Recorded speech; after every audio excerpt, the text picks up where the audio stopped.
What's up, guys? My name is Zach, and today I am driving a 2006 Lexus SC430. Up front is a 4.3 liter V8, and down below is a 6-speed automatic transmission. Now, I am super excited to be driving this SC430 because I haven't driven one of this generation or body style before. This is kind of notorious for being a slightly ugly generation of the SC, and I think it gets a lot of hate, which the more and more I drive, the less and less I understand. So I'm excited to dive into this vehicle with you today and share my true and honest feelings on this automobile.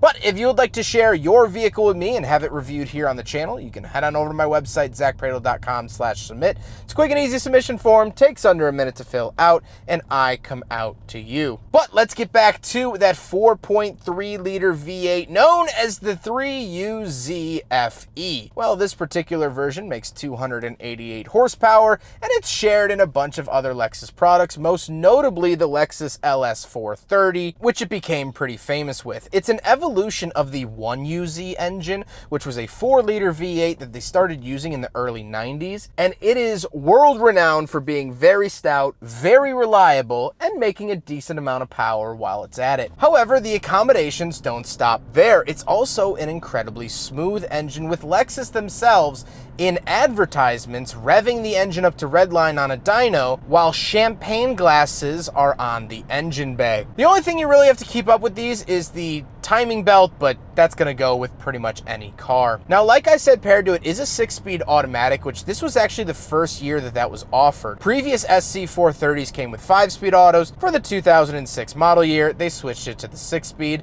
and it's fine, it's doing the job, and I don't have any questions about it. Last but not least about the drivetrain, of course, the SC430 is rear-wheel drive. So how does it feel to drive an SC430 from the mid-2000s? Well, it's actually a really nice driving experience. It's calm, it's collected, it's luxurious, it's not barking or biting in any way. That V8 up front could make a lot more power, but Lexus has dialed it down for a more luxurious experience and for longevity. You know you're gonna get something good when you're buying a vehicle like this. Steering is a little bit heavier than I would have thought, and visibility isn't amazing, especially when the roof is up, but when the roof is down, you can see the whole world, and that's not a big issue. The throttle's decently responsive, but the transmission isn't super responsive, especially when I kick my foot into it. It doesn't downshift right away, which I would have liked to have seen, so it feels like the older 4-speeds that Lexus is known for. Still smooth, but just not very quick. With that stuff out of the way, let's talk about the interior. Well, in front of me, I have several gauges. Off to the left is the tachometer, in the center is the speedometer, and off to the right is my fuel and coolant temperature. Very simple. On the steering wheel, I do have my mode, select, and volume buttons to the left, cruise control to the right, and I do get these nice wood accents on the steering wheel as well. I love that little touch. Off to the left, I do have a climate control vent, my headlight washers, security light, power mirror switches, and power parking brake, as well as my trunk release and gas cap release down below. And moving on to the door, we have our Mark Levinson speaker, 2 different memory seat options, a nice wood accent, lock and unlock, and power windows, along with this nice brown leather. Moving into the center, I do have an openable navigation system. I think this is really cool. And not only does this door open, it actually recesses back into the dash as well. I think that's very gimmicky, but very cool. Then we do have our climate controls, bunch of buttons here. We do have the buttons up top for that navigation, but down below is all climate controls. I do get dual zone climate, very, very nice for 2006. And I do have the top operation button. So very, very cool to see here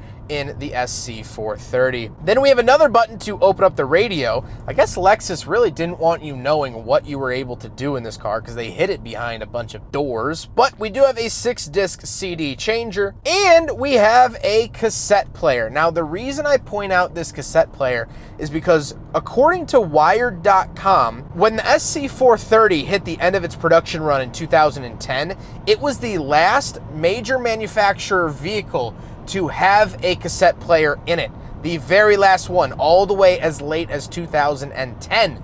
So very, very interesting little fact there for you. Then I do have an openable ashtray and cigarette lighter. Of course, that's also hidden. And we'll move down to the center stack. So off to the left is the shifter. It's the standard jigsaw style shifter that Lexus is actually still using today in some of their products. But then I have my transmission modes for power and snow, VSC off, and a little opening cubby, which appears to be like coin holders or something.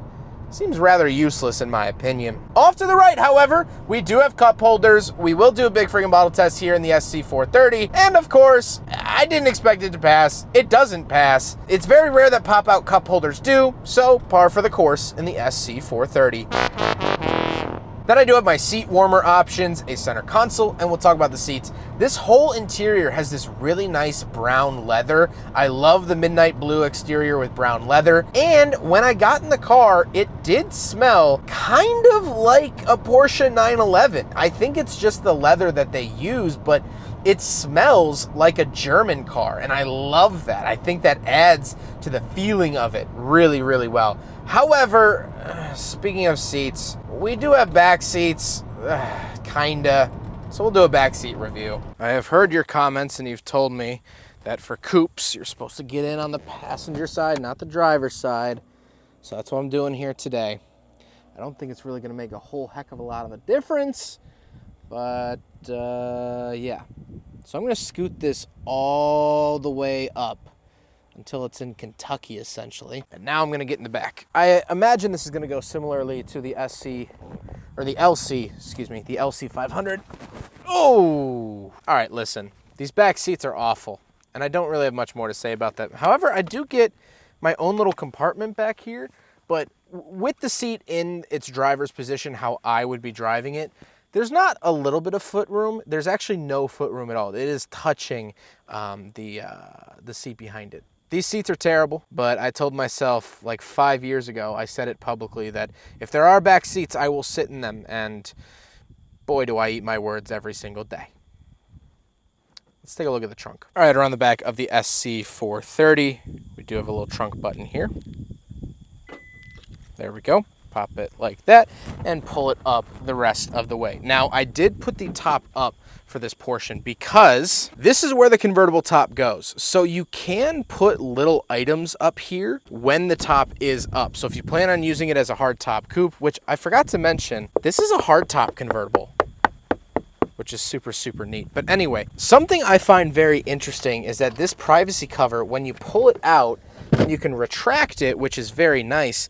The car actually has sensors, this little sensor right in here, that it will not let you put the top down unless this privacy cover is moved. So in its current position, it will not let the top go down. You have to reach in here.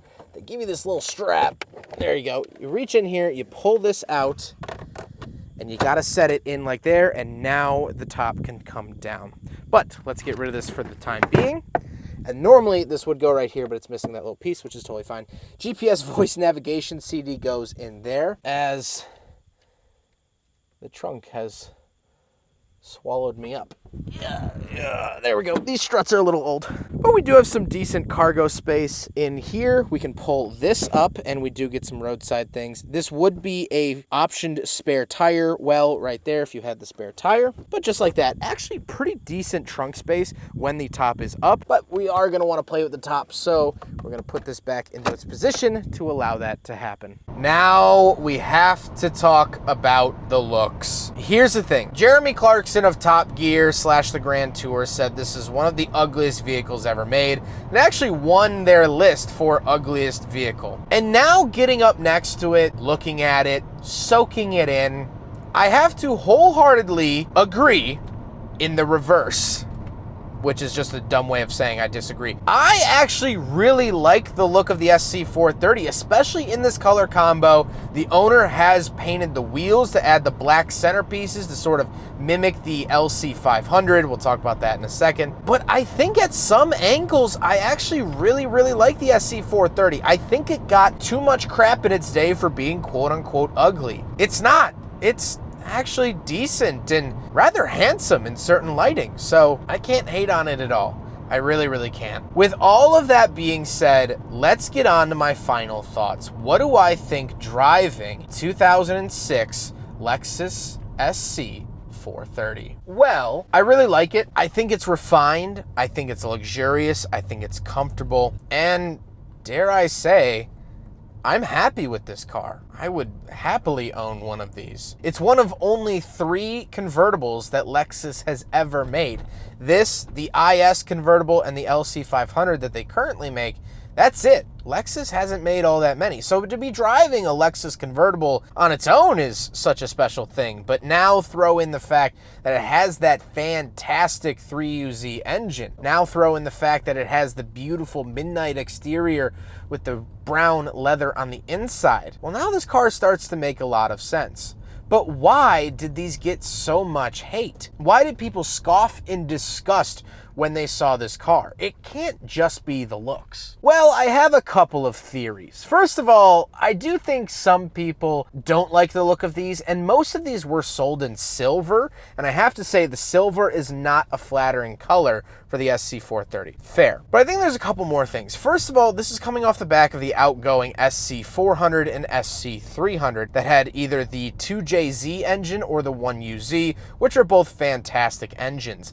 This car is not sporty and was never offered with a manual where the outgoing SC was. This, compared to that, is a different animal. This is a luxury coupe where that is sort of a sport luxury. And the S in SC stands for sport coupe. So I get it from that standpoint. But as a luxury car, a personal luxury vehicle, I think this actually does a really good job. Now, I think at the end of the day, the LC500 is a much better car that we have today. Because of that 5-liter V8, it's raw, it's in your face, but also luxurious. This is just luxurious. This is like a pair of silk boxers. Makes you feel comfy and loved, but it's not meant for sport use. You wouldn't run a marathon or even jog on the treadmill in silk boxers. You're looking for trouble. And so this car, you don't take it out on the Autobahn. You don't rip it down a back road expecting it to flinch and twist and turn in every way that you want it to. This is, quite frankly, for days like today. Nice, calm, slightly brisk morning, driving into town, gonna pick up some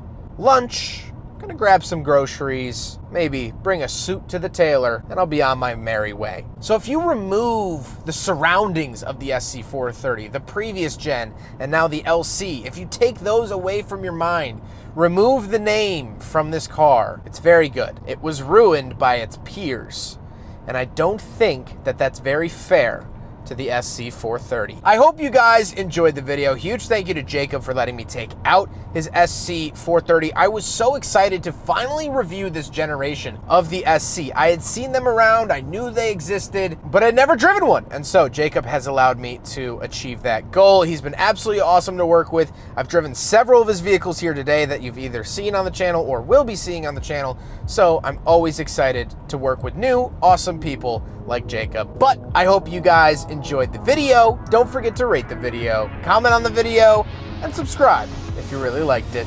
Take care, guys.